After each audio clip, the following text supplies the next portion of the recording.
Bonjour à tous. Aujourd'hui, on va aborder la troisième étape qui est l'acceptation. Vous voyez, dans les films américains, quand on nous montre une réunion des alcooliques anonymes, ils commencent tous par «Bonjour, je m'appelle Marcel et je suis alcoolique». Et on répète à Marcel, tout le long du film, que la première étape est d'accepter qu'il a un problème afin de pouvoir le résoudre.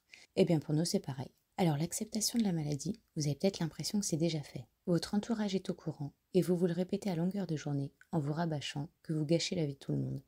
Mais ça, c'est toujours la maladie qui parle, et non pas une évaluation objective de votre mode de fonctionnement.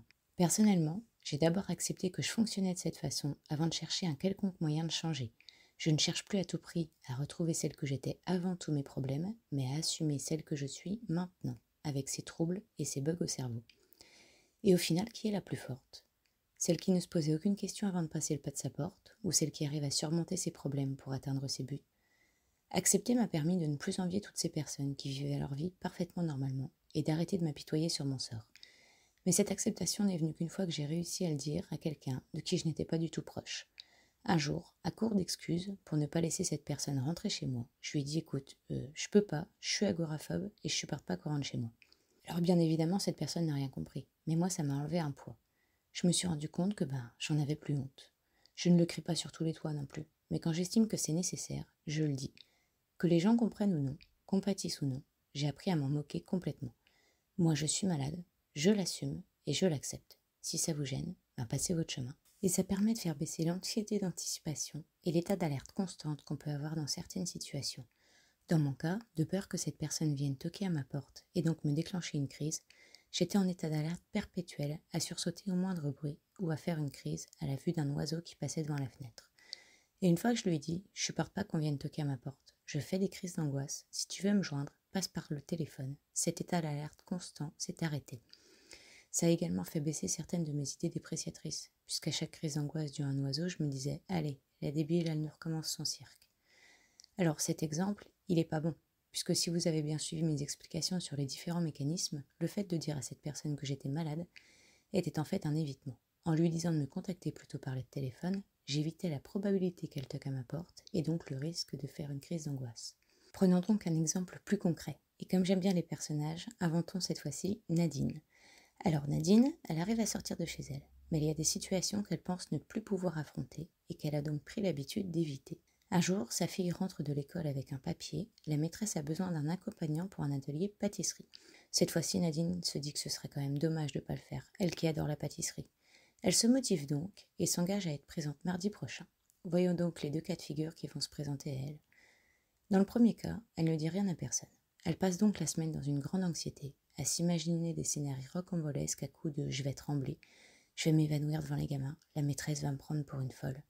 Soit elle trouve une excuse pour tout annuler, soit elle se force. Et le jour J, elle est tellement anxieuse que de toute façon, le cercle vicieux il va se mettre en route. Ayant peur de ressortir des symptômes, elle va les ressentir. Et plus elle en aura, plus elle va paniquer.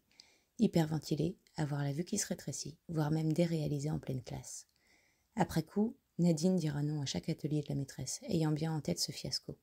Et elle va se déprécier. Je sais même pas pourquoi j'ai essayé, je sais bien que je suis pas capable. En plus, j'ai mis la honte à ma fille devant tous ses copains. Deuxième cas de figure, Nadine accepte ses troubles.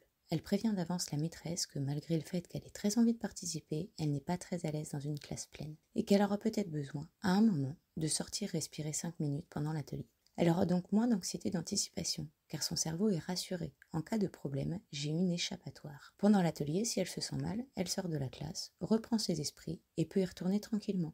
Le cerveau a enregistré que l'échappatoire était réel, qu'elle n'est pas passée pour une folle puisque la maîtresse était au courant, et Nadine est beaucoup moins anxieuse pour la suite. Il se peut même que le simple fait de savoir que l'échappatoire existe et qu'elle ne sera pas jugée lui permette de passer tout l'atelier avec un niveau d'anxiété gérable, ne la faisant pas tomber dans le cercle vicieux. Par la suite, le cerveau enregistrera donc que cette expérience était gérable et qu'elle pourra donc le refaire une prochaine fois. Et au fur et à mesure des expériences, le cerveau enlèvera ce lieu de la case danger. C'est pareil pour les bugs de mon cerveau.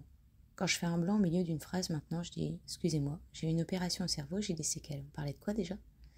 Parce que jusque-là, j'essayais de le cacher le plus possible. Et au final, je me retrouvais pile dans les situations que j'essayais d'éviter. Et je tombais à la tête la première dans l'engrenage de la phobie sociale.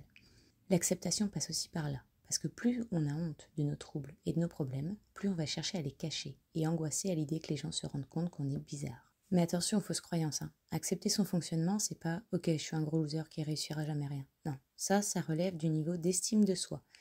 Et on verra dans une prochaine vidéo qu'elle est très certainement tronquée suite à des années de pensées dépréciatrices.